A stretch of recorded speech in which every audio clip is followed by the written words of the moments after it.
دیالوگایی که گفته میشه سعی میکنیم خودمون رو نگه داریم نخندیم.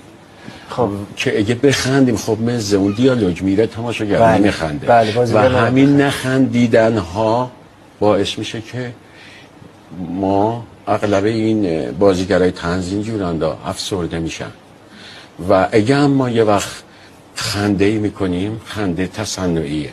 مثلا وقتی خب یکی یه چیزی میگه بهت بخندم میگن ولی چه فایده؟ این خنده تصنعی، خنده ای که از ته دل بیرون بیاد اون خوبه. زهق توفیق خیشتن خواستم وی گفت پنهانی چه توفیقی از این که خلقی را بخندانم. ممنونم. من اینا همیشه میگم خدایا شکرت، ممنونه دارم، همیشه تشکر میکنم و تا جون تو بدنم هست تا میتونم کار کنم سعی میکنم مردم رو بخندونم. خدا حفظتون بکنه.